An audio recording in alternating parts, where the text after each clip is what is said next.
Yep, this is a new setup than what I normally do. The other room is busy. Sorry. So,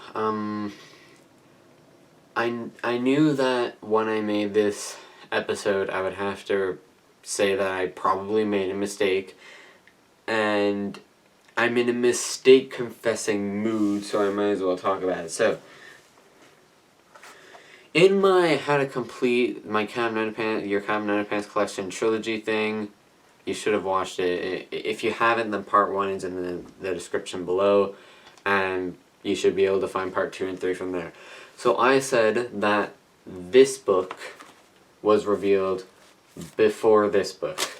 And do I still have the receipt in this book? Yeah.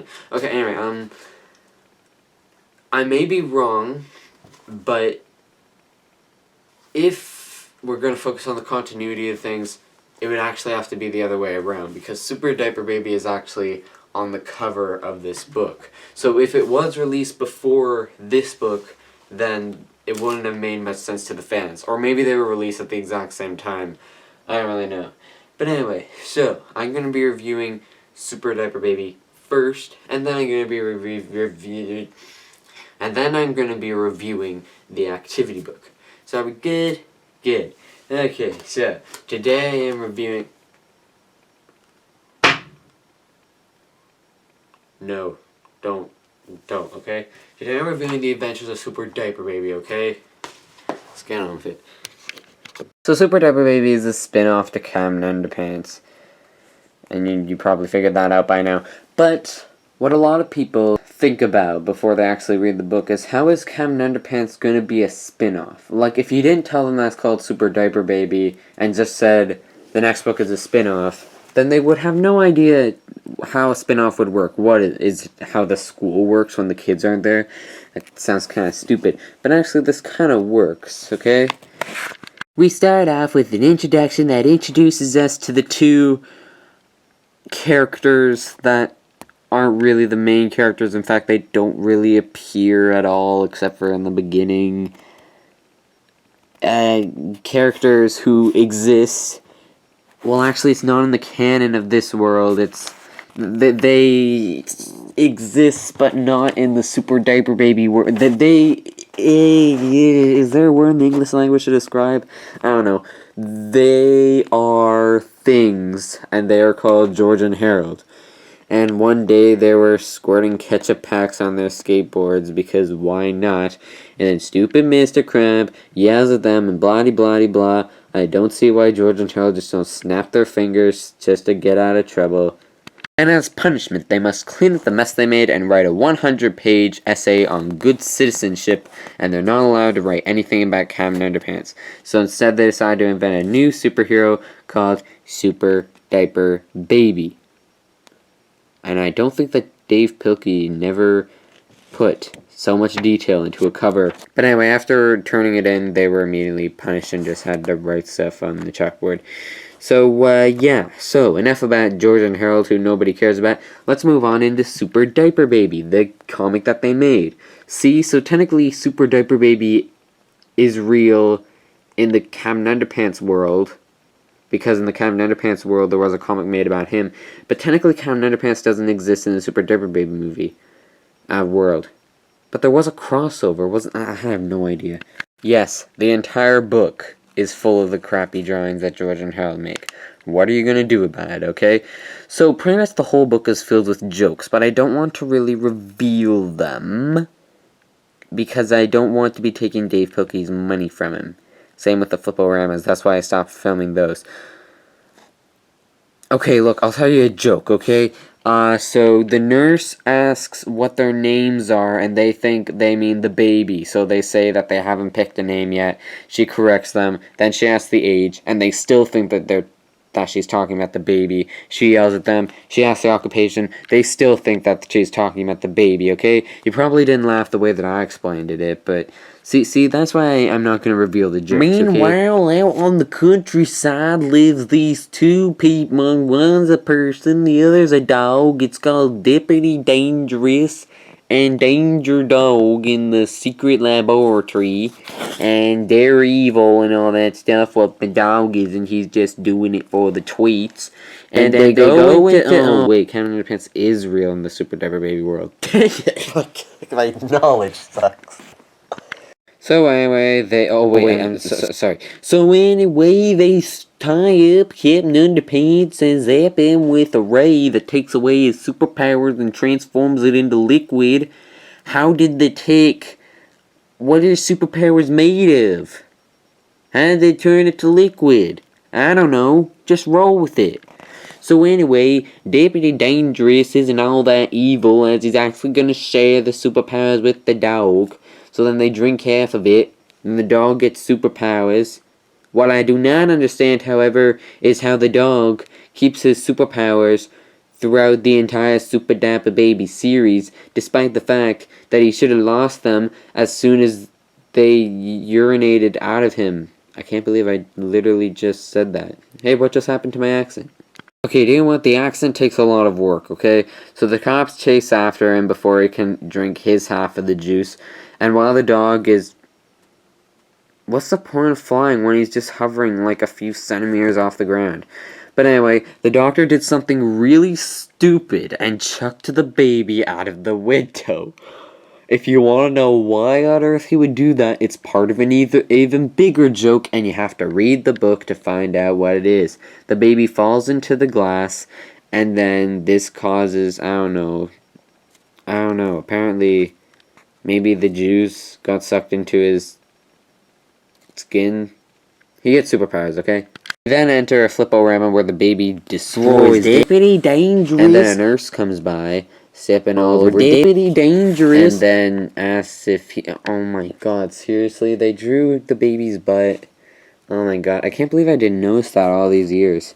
But anyway, she puts a diaper on him, which I guess is a punishment, and then the baby flies the nurse up, sparing her from having to walk up all those stairs. Do they have stairs? I don't know. But anyway, yeah. The baby gets revenge on the doctor. If you want to find out how he did it, then read the book. And then the cops put... Wait a minute. If the cops are putting them in jail, then how are they out of jail in chapter 2? This makes no sense. Oh, okay, never mind. They broke out of jail. Okay, I got it.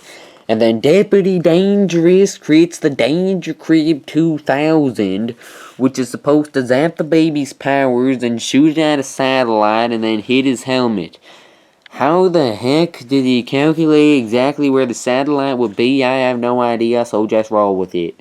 Unfortunately, the baby has to go to the toilet as soon as this happens. So the mom gives the baby a bath, but if it's just... Okay, I know that I'm saying a lot of gross stuff, but hey, this entire book is about nothing but gross stuff, okay? So why are you watching this video? Okay, so it's only his bum that has poop over it, okay? So why not just wipe his bum with toilet paper, or I don't know, baby wipes. I don't know what baby wipes are, actually. So why do they have to give him a whole bath and wash his entire body? But anyway, it zaps the poop. So it was going to have the baby's powers, but it zapped the poop. But poop is a solid. And superpowers, we haven't figured out what superpowers are made of. So it was supposed to zap whatever it hit. So wouldn't it have taken the whole crib instead of just the poop? I don't know, but anyway, the poop turns into light because of logic and reason and bounces off the satellite and hits Deputy Dangerous. Anyway, this causes him to turn into poop. And then he looks into the mirror, and Dave Pilkey does a funny thing by making the speech bubbles look reversed in the mirror, despite the fact that when you hold up the book to a mirror, it says he's a piece of poo instead of I am. And then another joke happens. If you want to figure out what it is, then read the book. It involves a poop can thrown into a trash can if you want to know that. But I think I can read you this. It's a series of knock-knock jokes that Danger Dog tells Deputy Poopy Dangerous as they walk up a giant mountain. Boy, this hill is steep. I'm so tired. Are you poop? Ha ha ha. Oh my gosh, I cannot help but laugh. Oh, don't be a party pooper. when we get home, will you read me Winnie the Pooh? Oh my god, oh my god. I'm surprised that I haven't heard that joke in real life at all. But anyway, they build the... He's poop. How did he... Is he like Phineas and Ferb or something? You know he's gonna have to pay to be able to put up the wall and the ceiling of that secret laboratory. I guess he could just rob a bank or something. And then the dog actually uses his superpowers to fly above the ground instead of just hovering and stuff like that. So Dippity Poopy Dangerous rips a building off and tells the Danger Dog to go mess things up. And since he has George and Harold's mind, he decides to take a beautiful sign and not only switch the letters around, but just laser off an entire chunk. Then walks past another one and takes off the left and right one, and then takes another one. And okay, this is kind of embarrassing, but I actually didn't know what cut the cheese meant until I read this book, and I asked my mom. It was kind of awkward. Why did they throw the crib out? I guess it's because they did see that laser beam. So yeah. Yeah. So it turns out that the dad's either afraid of bugs or afraid of that thing. Well, men are strong and fearless and stuff, so I'm just gonna say that he's afraid of the massive thing right there. The baby decides to be a little sweetie plum and says that he will kill the bug for his father. Which leads to a fliporama. And you know the drill. If you want to see the fliporama, read the book. Who's afraid of the big bad bug? But it ends with Billy being captured. And then the giant big buggy thing drops into a volcano or whatever that thing is. Whoa! Before you turn the page, start humming the thrilling siren. Okay.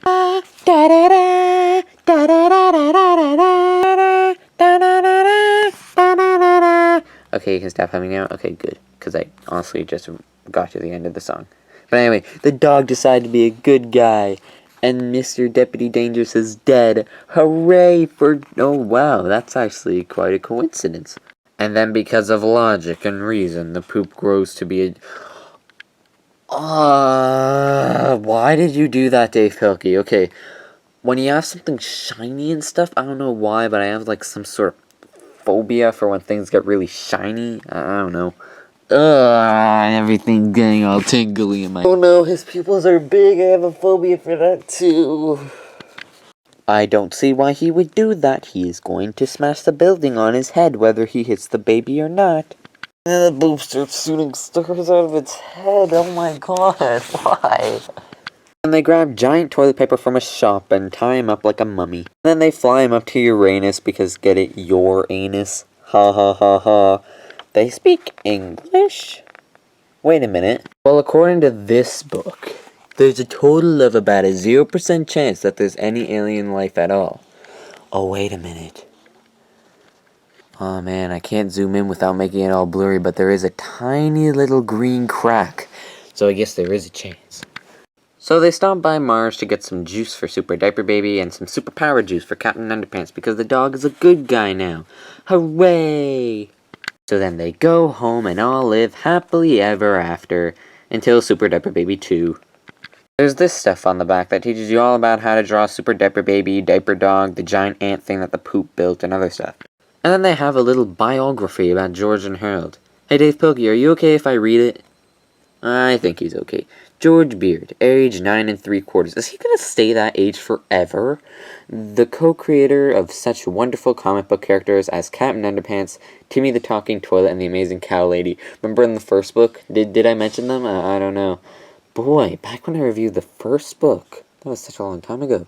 Besides making comics, George enjoys skateboarding, watching TV, playing video games, pulling pranks, and saving the world. His favorite food is chocolate chip cookies. Yeah, well, it's not my favorite food. My favorite food is ultimate garlic pickles, but chocolate chip cookies are my favorite type of cookies. George lives with his mom and dad and his 2 cats, Porky and Buckwheat. Really? Hey Dave Pilkey, why haven't we heard about Porky and Buckwheat in the actual main series? He is currently a 4th grader at Jerem Hodwiz Elementary School in Pequot, whatever that is. Harold Heskins, age 10, has co-written and illustrated more than 30 comic books with his best...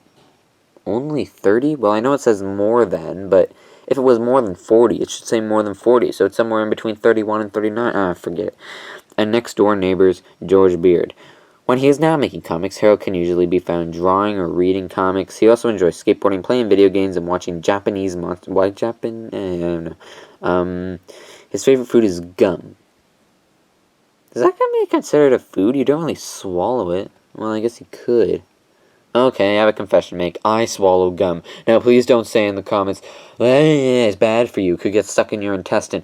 Well, I eat like tacos like every single day, and I doubt that the gum is going to be able to stick to the intestine for very long when there's a whole bunch of tacos smashing right through it. Hey, I'm not dead yet, okay? And I've been swallowing gum for the past couple years, so I think I'm good. Harold lives with his mom and his little sister, Heidi. He has 5 goldfish named Mo, Larry, Curly, Dr. Howard, and Superfang. Why haven't we heard about them? Anyway, they're sorry. Well, if you were offended by this book, please send a self-addressed stamp thing to this place, and we'll send you some more offensive stuff. In other words, don't send them anything, and just don't read the book if you got offended. Coming soon, Super Diaper Baby 2, The Invasion of the Potty Snatchers with action, inappropriate humor, and flipporama. Coming soon, and by coming soon they mean 9 years after the release of this book. Now, of course, it says that this book is released by George Beard and Harold Heskins, but of course we all know that it was actually made by... What? It really was made by them. Oh, well, okay. This book was brought to you by George and Harold, the creator of the entire Super Diaper Baby series. Read the books, enjoy the books, read a book series that Dave Pilkey wrote, and the spin-off, something, Ook and Gluck, I think, Dogman. I'll see you next time. We'll review the next Super Diaper Baby book.